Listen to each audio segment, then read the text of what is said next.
कहते हैं ना कि कातिल जितना भी शातिर हो वो अपने खिलाफ कोई ना कोई सबूत जरूर छोड़ ही देता है। सुष्मिता और राहुल ने करण के मर्डर की प्लानिंग तो फुल प्रूफ की थी।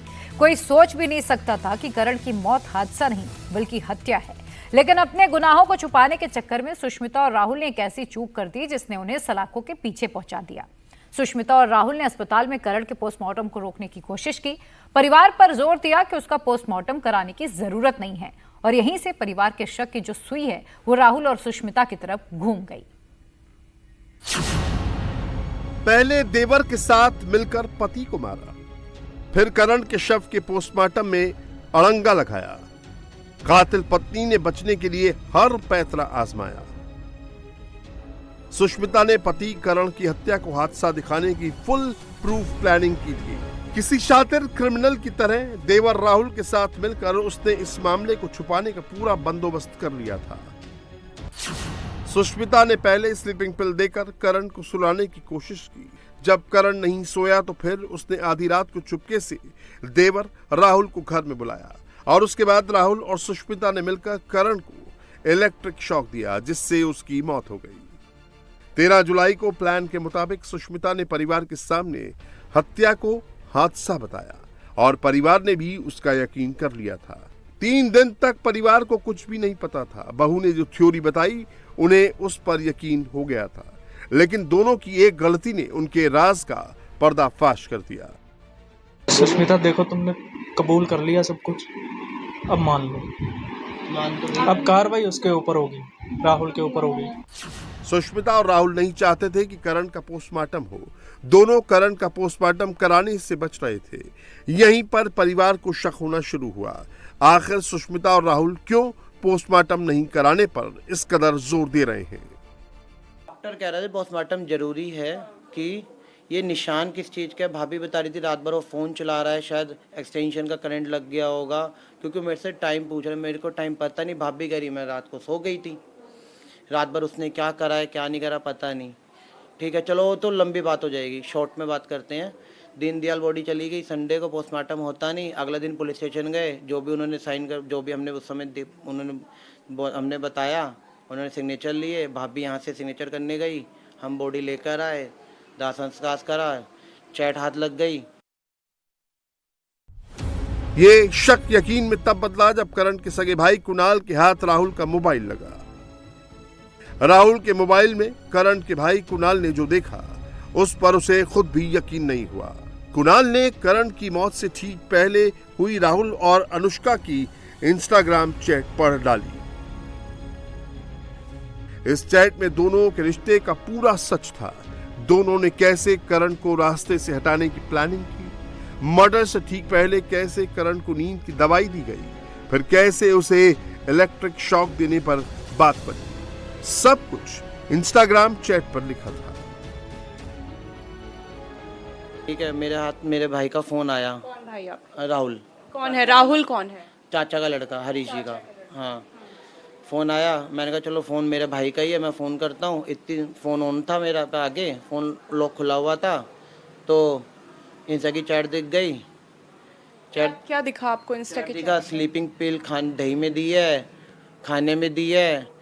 उसमें डिस्कस कर रहे हैं कि नहीं हो रहा है कुछ तो इलेक्ट्रिक शॉक ही देना पड़ेगा। ये चैट मैं आपसे इसलिए जानना चाह रही हूँ, थोड़ी क्लैरिटी हो। ये चैट किसके किसके बीच में थी? राहुल और सुष्मिता और राहुल के बीच में था। उसमें ये आपस में देवर भाभी हैं? देवर भाभी हैं। इन चैट पे जो नाम आता ना, जैसे कुणाल देवी आपका नाम ही का नाम है मैम, उस पे लिखा था वाइफी और हार्ट बना रखा था नंबर पे, या फिर नाम जो ऊपर नाम आता है इंस्टा चैट पे नाम जैसे। हाँ।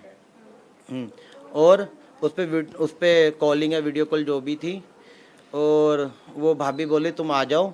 वो कह रहा है मैं आता हूँ, अब इलेक्ट्रिक शॉक ही देना पड़ेगा अच्छे वाला। वो इलेक्ट्रिक शॉक इंजेक्शन से दे रही होगी उसको, वो पास नहीं हो रहा होगा क्योंकि वैसा कुछ होगा, चार्जर होगा, चार्जर से नहीं पास होता है।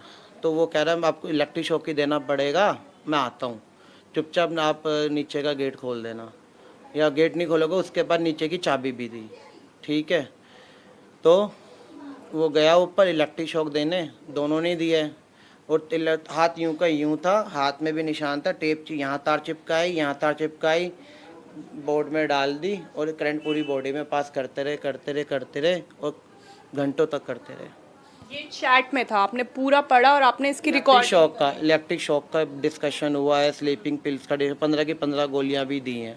एक तरीके से फुल प्लानिंग करी है मारने की, और उस पर लिखा हुआ है और दोनों ने कबूल भी करा है। लेकिन सवाल फिर भी यही है कि आखिर सुष्मिता ने करण को क्यों मारा? अगर उसे करण के साथ नहीं रहना था तो वो उसे डिवोर्स भी दे सकती थी। जान लेने की क्या जरूरत थी?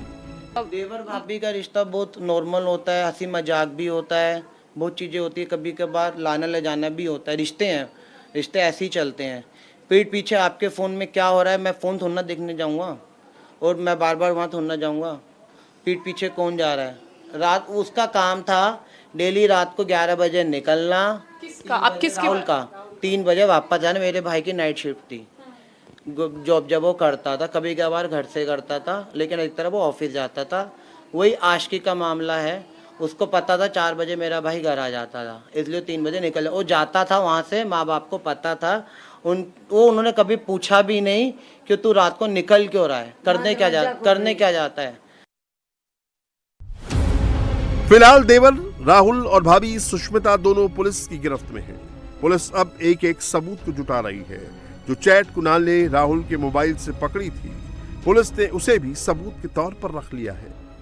अभी तक जो तथ्य सामने आया उसमें डिसीज्ड की वाइफ सुष्मिता और उसके चाचा का लड़का राहुल, उनके बीच चैट है, और जिसमें इलेक्ट्रिक शॉक और साथ ही साथ स्लीपिंग पिल्स के बारे में जानकारी दी, वो डिस्कशन चल रहा है। तो मामले की अभी इन्वेस्टिगेशन अभी इनिशियल स्टेज में है। इसका मोटिव भी इस्टेब्लिश करना है, और साथ ही साथ जो मौका है वहाँ पर एफएसएल की टीम और क्राइम टीम ने विजिट किया। जो एविडेंस मिले हैं उसको प्रिजर्व कर लिया गया है। पुलिस सुष्मिता से पूछताछ कर रही है। करण की पोस्टमार्टम रिपोर्ट अभी आना बाकी है। पोस्टमार्टम रिपोर्ट आने के बाद ये साफ हो पाएगा कि करण को किस तरह मारा गया। इस समय हम करण के घर के बाहर उत्तम नगर में मौजूद हैं। ये करण का घर है जहां वो पहले अपने मां के साथ रहता था, लेकिन शादी के कुछ साल बाद वो अपनी पत्नी के साथ, अपने बच्चे के साथ दूसरे घर में शिफ्ट हो गया, जहां पे उसकी डेड बॉडी मिली। जब परिवार को पता चला कि करण होश में नहीं है, करण कुछ रिस्पॉन्स नहीं कर रहा है, तो उसे अस्पताल ले जाया गया और अस्पताल में करण को मृत घोषित कर दिया गया। मौत के 3 दिन तक परिवार इस बात से वाकिफ नहीं था कि कुछ अलग हुआ है, केवल शोक था तो करण की मौत का। लेकिन अब परिवार के पास एक केस है आगे लड़ने के लिए, जिसमें आरोपी है करण की पत्नी और करण का चचेरा भाई राहुल, जिन पे इल्जाम है कि इन दोनों ने मिलकर प्लानिंग की और करण की हत्या कर दी।